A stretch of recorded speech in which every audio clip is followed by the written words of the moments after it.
Hello, everyone, and thank you for joining. My name is Sutirtha, and today I'll be presenting our work on what we call the Vitruvian creative action metaphor. This project sits at the intersection of Ubimus research and human computer musical interaction. It rethinks how we can engage with piano timbres without relying on the traditional keyboard interface through a body centered, geometry driven metaphor inspired by Leonardo da Vinci's Vitruvian Man. Let's start with the motivation. Ubiquitous music concerns the ways music making unfolds in everyday contexts, outside specialized studios or concert halls. It asks, how can musical interaction happen through ordinary devices, mobile phones, browsers, or embedded systems? And crucially, how do these infrastructures shape the very nature of musical experience? Historically, the piano has had an enormous influence on music technology. Think of the dominance of keyboards, pitch based scales, and equal temperament in the design of electronic instruments since the 1970s. Even when digital, the piano metaphor has persisted, both as a sound source and as a model for interfaces. But here lies the issue. While familiar, this metaphor is also limiting. It assumes instrumental virtuosity, it ties expressivity to long training, and it restricts sonic exploration to finger keyboard paradigms. Ubimus challenges us to break away from these instrumental constraints, to reimagine piano timbres as sonic resources for inclusive, low threshold, and socially shareable experiences. So, what problems are we tackling? Problem 1. The keyboard demands significant skill and temporal investment. This makes piano timbres inaccessible to most people who don't have formal training. Problem 2.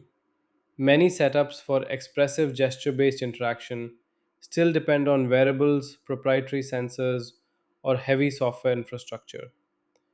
These demands contradict Ubimus principles of lightness, accessibility, and sustainability. Our contributions are fourfold. We introduce the Vitruvian metaphor, a geometry driven interaction grammar that maps whole body action to piano like sonic resources. We implement a browser native camera only prototype, eliminating the need for wearables or specialized hardware. Of course, we build on rich traditions of gesture driven musical interaction, camera based systems, markerless tracking with frameworks like Kinect, often linked with interactive machine learning, wearables, such as Imogen Heap's Mimu gloves, which use flex sensors and IMUs to track hand articulations, ultrasonic sensing, using active arrays for hand gesture recognition. All these systems share a layered design, sensing raw data, feature extraction, detecting velocity, curvature, or position, mapping, assigning those features to synthesis parameters.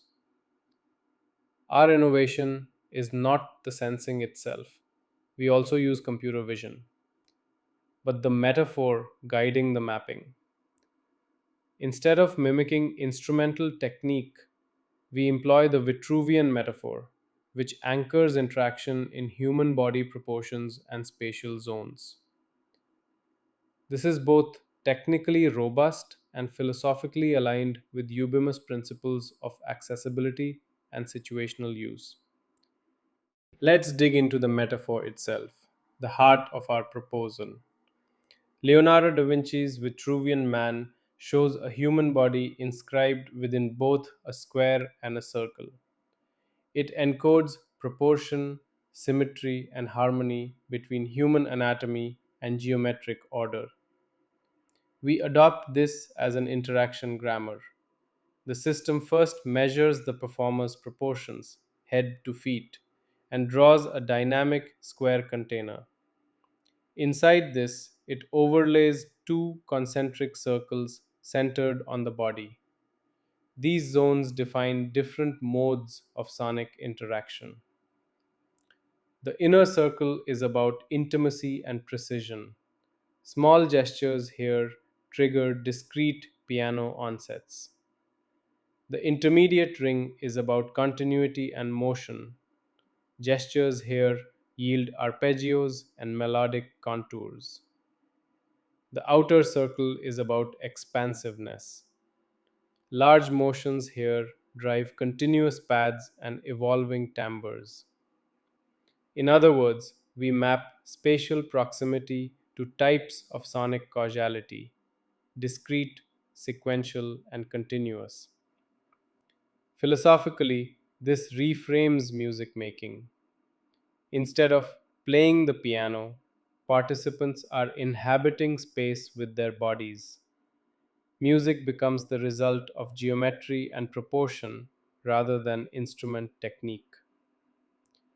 In the system architecture, we have the system pipeline, where the webcam capture frames are mirrored and pre processed. For pose detection, we use MediaPipe to extract body, hand, and face landmarks. During Vitruvian analysis, the body proportions define the square and zones. Movement tracking is done by a buffer that smooths trajectories, calculates velocity, and checks direction. Then the gesture interpretation is done to discretely trigger controls. The MIDI communication is used to map to piano and synth sounds. Finally, the visual feedback is displayed by zones, labels, and color coded cues. Pose detection is a cornerstone of the prototype. We use MediaPipe's holistic model, which provides 33 body landmarks, 21 per hand. We configure detection and tracking confidence at around zero point 0.6, balancing accuracy with responsiveness. Landmarks serve different purposes. Body landmarks define height and proportions for scaling. The right index finger is crucial for fine grained zone crossings. Face landmarks aren't directly mapped to sound but stabilize the tracking system. Our design philosophy is robustness over precision. Instead of demanding perfect micro gesture capture, we favor consistent proportional interaction that works across diverse users and setups. Movement tracking is handled by a dedicated movement tracker class, which maintains a buffer of recent positions. From this buffer, the system computes speed, direction, and gestures, the average Euclidean distance between successive positions. This is mapped to velocity or volume. The direction is inferred from the earliest and latest positions. A change in direction can trigger events. Events are triggered only if a minimal interval, about 250 milliseconds, has passed, preventing accidental retriggers. We track different body parts for different musical roles. The feet are used to trigger piano onsets, and the wrists control synth pad events. The right index finger is used to control zone based mappings, where inner is onsets, mid is arpeggios, and outer is pads. This design distributes musical responsibilities across multiple limbs, creating a whole body musical ecology. Why these mappings? We align natural gesture affordances with sonic outcomes, where the inner zone maps to discrete piano events. The intermediate zone shapes the melodic contour, and the outer zone maps to continuous timbre. This structure ensures semantic coherence. Small, quick gestures relate to percussive sounds, and large, slow gestures refer to sustained sounds. From a Ubimus perspective, this reduces cognitive load. Users don't have to memorize arbitrary mappings. Instead, They rely on intuitive body sound analogies that make the system immediately playable. Now, let's talk about how the actual sound is produced. This is all handled through MIDI. We use a simple setup with a virtual MIDI port built with the MIDO library in Python. That way, the gestures can control any software instrument or DAW you connect it to. Here's how the channels are divided up. Channel 1 is for synth or pad sounds. These come alive when you move your wrists or when you're working in the outer zone. Channel 2 handles the piano.